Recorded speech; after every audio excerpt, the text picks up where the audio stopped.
Wanita itu berhasil masuk rumah kayu. Dia cerdik dan langkahnya ringan. Sepertinya dia sudah terbiasa melakukan seperti ini. Siapa wanita itu? Aku akan mengetahuinya sebentar lagi. Tuan Bima, sapa anak buah ayah melihatku mendekati teras rumah kayu. Apakah semuanya aman? Tanyaku berdiri sejenak. Aman tuan, kami selalu berjaga. Ada berapa orang penjaga berjaga di dalam? Tidak ada tuan, kami berdua yang giliran berjaga malam ini, jawab anak buah ayah. Semenjak banyaknya terbunuh anak buah ayah, ulah penyusup dan mayat pengjaga di rumah seberang danau, ayah banyak kekurangan orang, makanya untuk penjagaan rumah kayu ini hanya bisa 2 orang. Pencurian yang terjadi membuat ayah mengkhususkan ruang bawah tanah di sini untuk menyimpan gadis-gadis saja. Ya sudah, aku masuk dulu. Kalian tetap berjaga, ucapku. Iya tuan, jawab mereka berdua, dan tetap berjaga di depan pintu. Aku membuka pintu lalu masuk. Di dalam wanita tadi tidak terlihat. Kamar aku periksa, wanita itu tetap tidak tampak. Di bawah kursi pun tidak luput dari pemeriksaanku. Aku yakin dia sudah masuk lorong bawah tanah.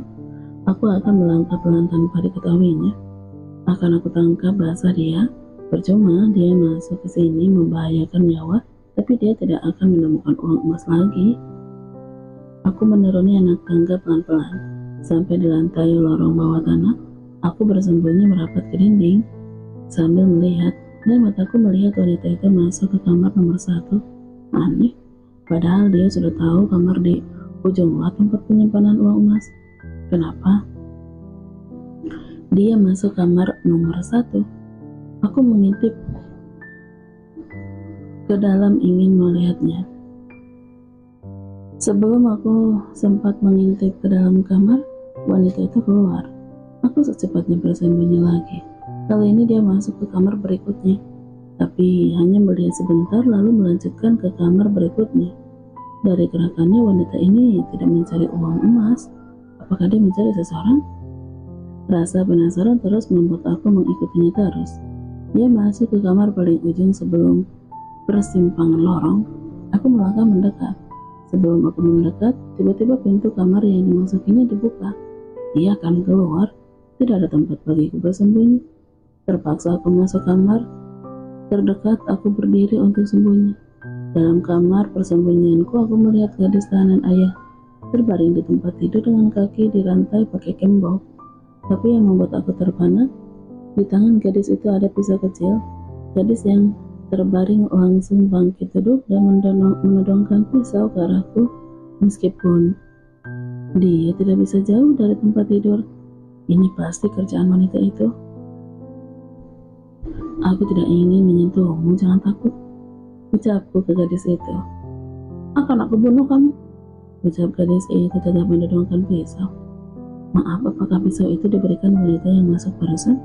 Pergi. Gadis itu tidak menjawab, tapi dia mengusirku. Aku lihat tangannya ada luka yang sudah mengering. Itu luka saat pengambilan darahnya. Gawat. Aku tidak mau wanita tadi mendengar suara gadis ini. Teriakannya keras menyuruhku pergi. Andaikan aku bisa membebaskannya, tapi bagaimana caranya? Ia pasti membunuhku karena ketahuan. Pemandangan ini membawa pikiranku lagi menerka. Kalau wanita yang melahirkan aku pasti juga mengalami ini. Oke, aku akan keluar, tapi jangan teriak, jawabku membuka pintu ingin keluar. Aku yakin pisau di tangan gadis tahanan ayah berasal dari wanita penyusup itu. Untuk memastikan, aku memeriksa ke salah satu kamar yang sudah dimasukinya. Ternyata benar, gadis di kamar ini juga memegang sebuah pisau kecil. Tapi kenapa aku tersenyum dengan ulah wanita ini? Entah kenapa aku setuju dengan perbuatannya. Aku juga mencoba memeriksa kamar berikutnya. Gadis yang terbaring tidak memegang pisau, tapi ada bungkusan plastik kecil berwarna merah. Entah bubuk apa yang ada di tangannya. Apakah itu racun? Sudahlah, setidaknya kamar yang dimasuki wanita itu seperti memberikan senjata kepada gadis yang digurung. Di sepanjang lorong tidak terlihat wanita tadi. Aku yakin pasti dia ke kamar salah satu lorong. Aku memeriksa kamar di ujung lorong, tapi yang berlawanan arah dari kamar yang udah dimasukinya tadi. Benar, wanita itu ada di kamar ini. Batinku mengintip. Wanita itu mencoba membuka gembok dan merantai kaki gadis tahanan ayah. Tapi percuma, karena dia tidak punya kuncinya. Gadis-gadis yang dikembok bukan untuk dijual, tapi untuk diambil darahnya buat ritual ayah dan ibu. Itulah kenapa ada ember besar di samping tempat tidur. Jika gadis ini mengeluarkan sedikit darah, ember itulah yang digunakan untuk menampung gadis yang dilukai sekujur tubuhnya, agar diperoleh darah yang banyak, hingga dia mati seperti penyembelihan seekor ayam. Siapa wanita ini? Dia seperti mengacaukan bisnis ayah. Andaikan ibu yang melahirkanku bertemu dia dulunya, mungkin ibuku bisa bebas atau melawan ayah, dan mungkin juga aku akan lahir dari keluarga kandung. Kamu siapa? Tanya gadis yang terbaring kepada wanita yang pernah bergulat denganku. Wanita itu menyuruh gadis itu diam. Tolong bebaskan aku. Mereka ingin menyiksa aku sampai mati. Aku takut. Aku belum siap mati. Wanita itu menyuruh gadis itu diam lagi. Aku terus melihat apa yang dilakukannya. Dia mengeluarkan cepit lidi dari sakunya dan memasukkannya ke lubang kunci gembok. Dari caranya aku tahu dia mencoba membebaskan gadis ini. Aku yakin dia bukan bermaksud mencuri. Apakah bisa dibuka? Tanya gadis yang dirantai ke wanita itu. Wanita itu menggelengkan kepalanya. Dari caranya aku tahu dia belum mahir melakukan ini. Aku takut mereka seperti iblis mengambil darah aku. Gadis itu bersuara meskipun wanita yang pernah bergulat denganku tetap berusaha membuka gembok rantai. Apakah kamu yang bernama Nini? Ucap wanita itu ke gadis yang dirantai. Keke? Suara itu suara Keke. Batinku terkejut mendengar suaranya barusan. Iya, Mbak, siapa? Aku akan mencoba melepaskanmu, tapi jangan bersuara. Rasanya jantungku mau copot. Kecurigaanku benar. Wanita yang bergulat denganku di tepi sungai adalah Keke.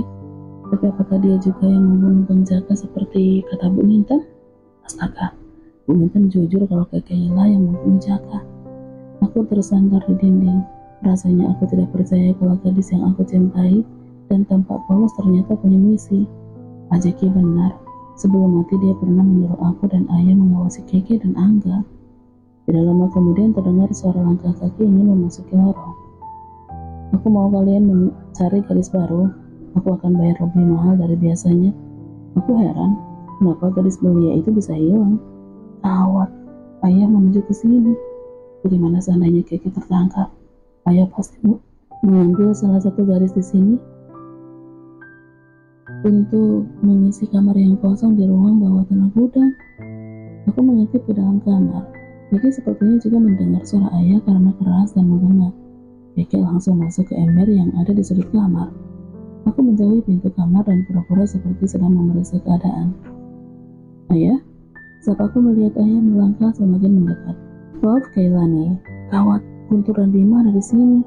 Aku belum bisa melepaskan gembok rantai yang mengikat kaki Nini. Ternyata tidak semudah yang aku bayangkan. Sepertinya aku belajar dulu kepada Ningru. Mereka datang, bisik Nining kepadaku. Jangan ribut, kembali ke posisi semula. Ucapku lalu masuk ke ember di sudut kamar. Ember ini berbau amis darah. Aku yakin Nining belum dinodai. Guntur pasti mengambil darahnya untuk ritual setan. Apakah ada yang bisa aku bantu ya? Terdengar suara Bima sangat dekat. Aku yakin dia berada di depan pintu kamar ini. Aku berharap mereka tidak masuk ke sini. Bima, ayah perlu membawa salah satu gadis di sini ke gudang. Kita kekurangan stok gadis di sana. Ucap Guntur kepada Bima. Loh, bukannya di sana penuh ya? Aku melihat sendiri. Ayah juga heran. Gadis belia yang baru itu tidak ada di kamarnya. Ayah yakin pasti ada yang mengeluarkannya. Siapa ya? Entahlah, tapi ayah curiga dia sudah mati di perkawas dan mayatnya dibuang atau dikubur. Setelah tamu ayah pergi, akan ayah beri peringatan semua yang berjaga di gudang. Biar aku yang menanganinya ya. Akan aku buat peringatan agar tidak ada yang mencoba mengkhianati ayah. Bagus Bima, ayah suka dengan sikapmu. Kamu bisa menggantikan Jaka meneruskan bisnis ayah. Ternyata Bima ingin meneruskan bisnis ayahnya. Mereka keluarga sangat kejam. Kenapa di saat dia menatapku, kekejaman itu tidak terlihat? Bahkan dia punya cinta untukku. Ayah mau kemana? Tanya Bima. Ayah mau mengambil gadis di sini, tapi sepertinya gadis ini saja. Pintu berderet. Pasti mereka masuk ke kamar ini. Bukankah banyak gadis di sini? Kenapa yang kamar ini ya?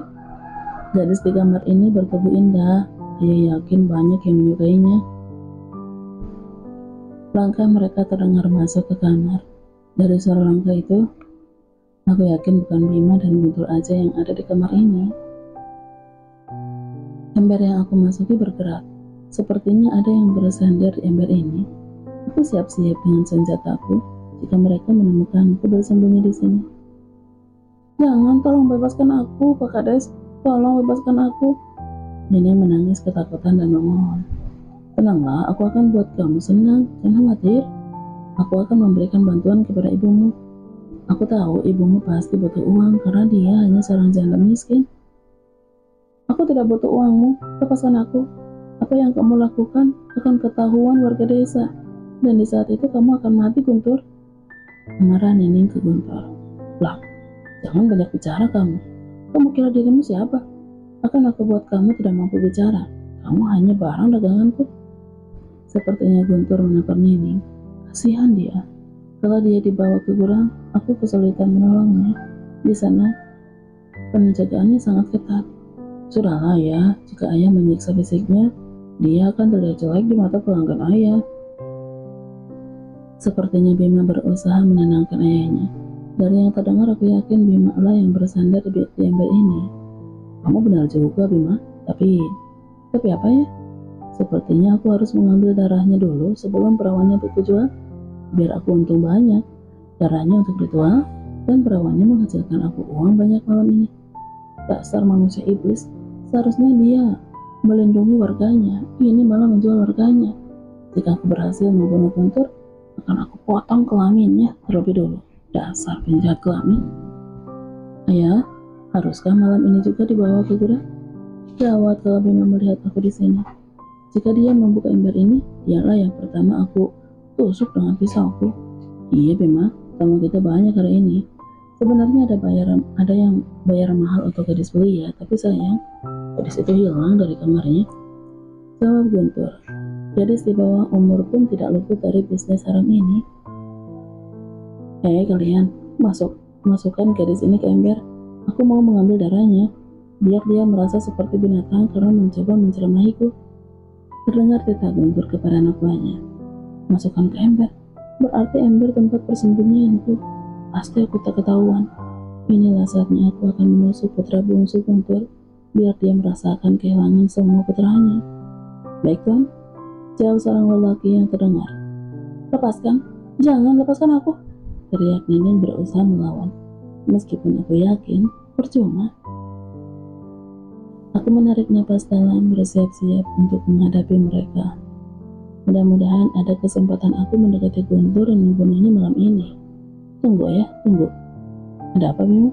Kalau ayah mengambil darah gadis ini, dia bisa mati melayani tamu ayah. Kamu benar juga Bima, jawab Guntur. Bawa gadis itu ke gudang, cerita Guntur kepada anak buahnya.